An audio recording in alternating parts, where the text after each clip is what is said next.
Hey everyone, Liam from Solitude here again, and in today's video I'm going to be talking about 10 bands from Australia that I believe are underrated. Now, when it comes to underrated versus overrated in the musical landscape, it really is a matter of opinion. For example, I could think one band is underrated, you could think that they're overrated, or someone could just think that they're rated perfectly as they are. Really is a subjective thing, so in this video I'll pretty much just be sharing my opinions, but I'm really looking forward to hearing what other people have to say in the comments about bands they also think are underrated from Australia. So with these 10 bands, I'm going to list them in no particular order, and my criteria for them being underrated is essentially that they wouldn't typically show up in lists of greatest Australian bands of all time. They don't typically get nominated for and win awards, and they aren't bands that would normally chart high in the ARIAs. So the first band that I'm going to talk about are one who came out in the late 90s and also had a bit of success in the early 2000s. But the thing that I really liked about them is that amongst other rock bands from this country in that time period, they really stood out with their artistic endeavor in their music.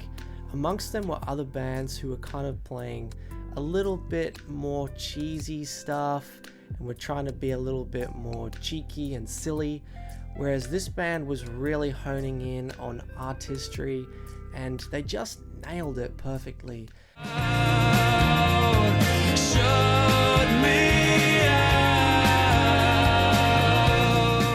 The next band that I want to talk about is one that is a little newer. They've been around for a few years now, and they are kind of grouped in this modern indie Australian rock scene, but I think that they stand out a little more for similar reasons to the last band that I was speaking about.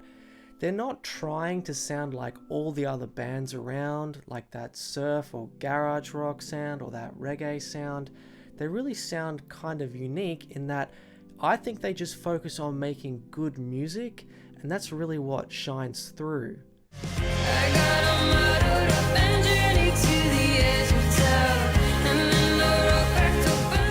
Okay, this next one that I'm going to talk about is a band from Perth, where I come from, and throughout the mid-2000s they were getting a lot of attention and a lot of praise in the underground and alternative scenes in Australia. But over the past kind of like 20 years, I don't really see this band get as much appreciation as I think that they deserve.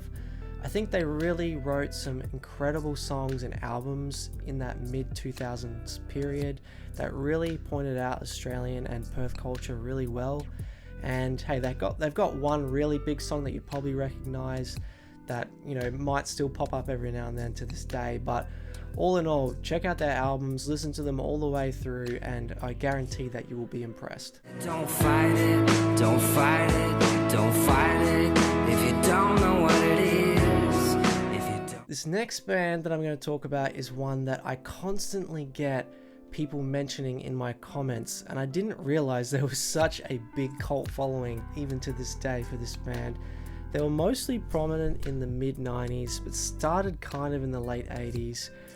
But they were very clever in that they were able to do social commentary in a comedic way that was also cleverly critical. But they were also very ahead of their time because they were almost like a meme band before memes were a thing. And I think that you would be knowing who I'm speaking of as I describe them. And if you're one of those people who comment on my videos saying, "What about this band?" Well, this one's for you.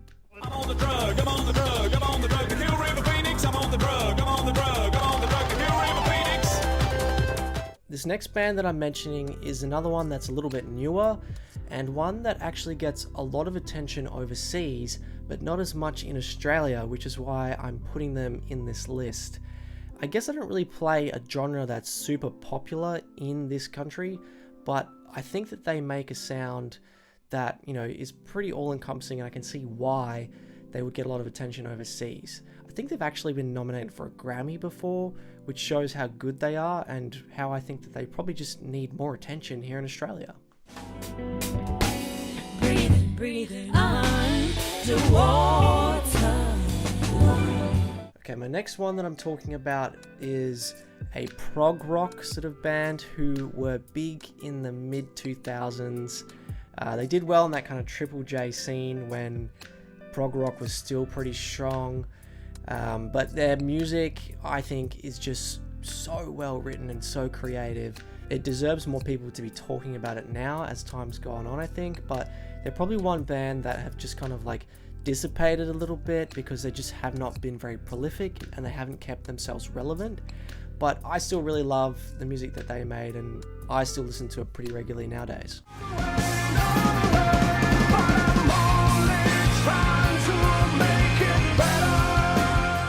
Okay, this band that I'm going to talk about now are probably the one that I think are the most respected on this list, but that respect, of course, once again comes from very much the underground, the alternative, and a little bit more overseas.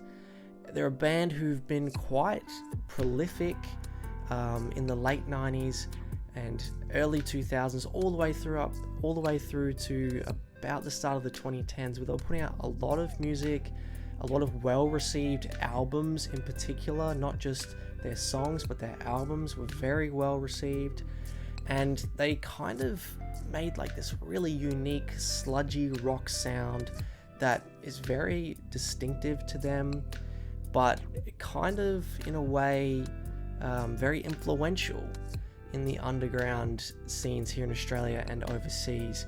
And I think, you know, some of their songs in particular deserve way more credit than they are getting, and I would just love to see more people speaking about this band generally.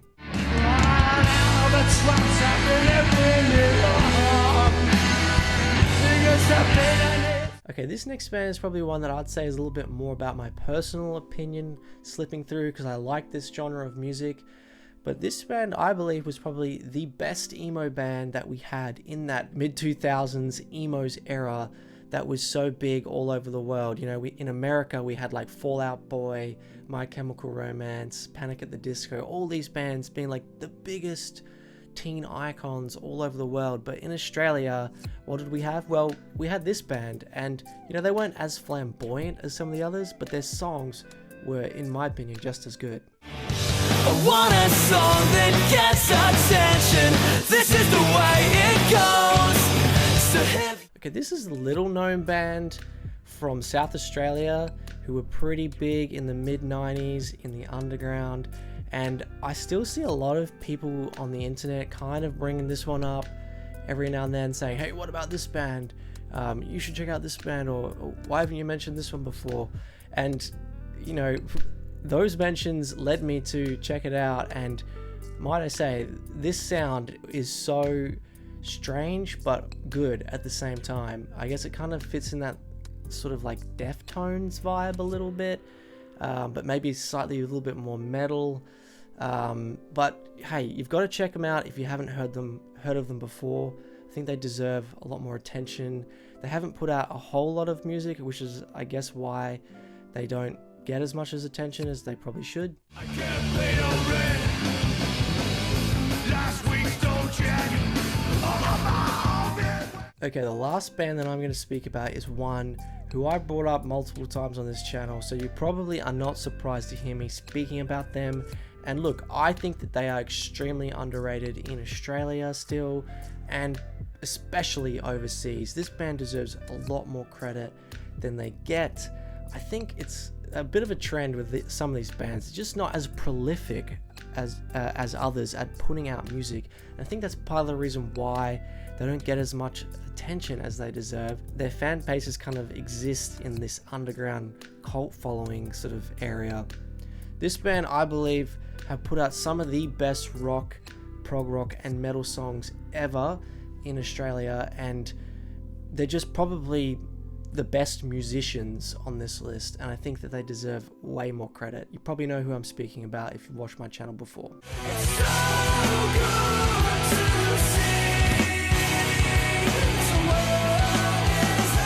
Thanks for checking out this video, everyone. If there's any other bands from Australia that you think are underrated, please comment them below. I'd love to see a discussion going about this one, because I think it's a really cool topic to talk about.